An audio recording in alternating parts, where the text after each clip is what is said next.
नमस्कार मित्रांनो. आज आपण एका खूपच सुंदर, क्रिएटिव्ह आणि भविष्य असलेल्या करिअरबद्दल बोलणार आहोत. फॅशन डिझायनर कसे बनायचे? जर तुम्हाला कपड्यांची डिझाईन करायला आवडत असेल, रंगांची जुळवाजुळव करता येत असेल, नवनवीन स्टाईल्स ट्राय करायची आवड असेल, तर फॅशन डिझायनर होणे हे तुमच्यासाठी एक उत्तम करिअर ठरू शकते. 1. फॅशन डिझायनर म्हणजे नेमकं काय काम असतं? फॅशन डिझायनर म्हणजे फक्त कपडी शिवणारी व्यक्ती नाही. फॅशन डिझायनर हा असा कलाकार असतो जो नवीन कपड्यांच्या डिझाईन तयार करतो, ट्रेंड समजून घेतो, रंग, फॅब्रिक आणि फिटिंग यांचा अभ्यास करतो, महिलांचे, पुरुषांचे, मुलांचे, पारंपरिक वेस्टर्न, फ्युजन असे विविध कपडे डिझाईन करतो.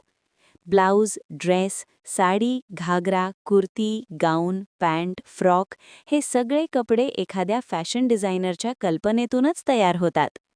2. फॅशन डिझायनर बनण्यासाठी कोणती पात्रता लागते? सर्वात आधी एक महत्त्वाची गोष्ट लक्षात ठेवा.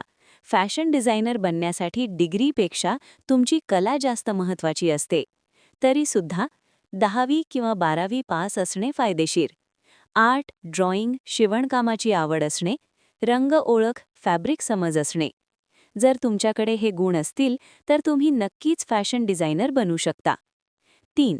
फॅशन डिझायनर होण्यासाठी कोणते कोर्स करता येतात? आज अनेक ठिकाणी फॅशन डिझाईनचे कोर्स उपलब्ध आहेत. Fashion designing diploma, fashion designing certificate course, advance fashion designing, boutique management course. हे कोर्स तुम्ही ऑफलाईन क्लासमध्ये, ऑनलाईन क्लासमध्ये किंवा स्वतः घरी सराव करूनही शिकू शकता. महत्त्वाचं म्हणजे प्रॅक्टिस.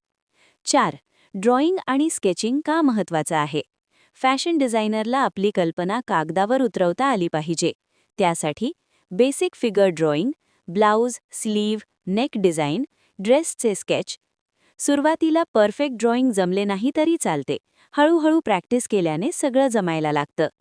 5. शिवणकाम म्हणजे स्टिचिंग शिकणं किती गरजेचं आहे?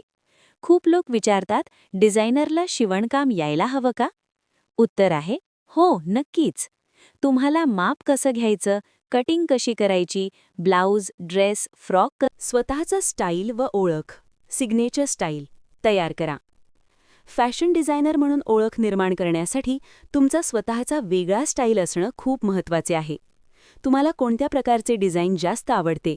Ethnic, western, kids wear, bridal, casual हे ठरवा आणि त्यावरच सातत्याने काम करा. 6. प्रॅक्टिस आणि एक्सपेरिमेंट करा. नवीन नवीन cut, pattern, sleeve design, neck design try करा. चुका होतील पण त्यातूनच शिकायला मिळते. रोज थोडी तरी प्रॅक्टिस करणं खूप गरजेचं आहे. 7. पोर्टफोलिओ तयार करा. तुम्ही बनवलेले डिझाईन्स, स्केचेस, शिवलेले कपडे यांचे फोटो काढा. हा पोर्टफोलिओ तुम्हाला जॉबसाठी, क्लायंटसाठी, ऑनलाईन कामासाठी खूप उपयोगी पडतो. 8. सोशल मीडिया आणि यूट्यूबचा वापर करा. आजच्या काळात इंस्टाग्राम, यूट्यूब, फेसबुक हे मोठे प्लॅटफॉर्म आहेत. तुमची design, stitching process, tips share करा. यामुळे लोकांपर्यंत तुमचं काम पोहोचतं, नाव आणि ओळख तयार होते. 9. कामाचा अनुभव घ्या. बुटीक, टेलर, डिझायनरकडे काम करून प्रत्यक्ष अनुभव मिळवा. कपड्यांची फिटिंग, क्लायंट हँडलिंग, मटेरियल निवड हे सगळं प्रत्यक्ष कामातूनच कळतं. 10. स्वतःचा व्यवसाय किंवा ब्रँड सुरू करा. अनुभव आणि आत्मविश्वास आला की स्वतःचं बुटीक, ऑनलाईन डिझाईन पेज, स्वतःचा ब्रँड सुरू करू शकता. हळूहळू काम वाढवा, क्वालिटीवर लक्ष द्या.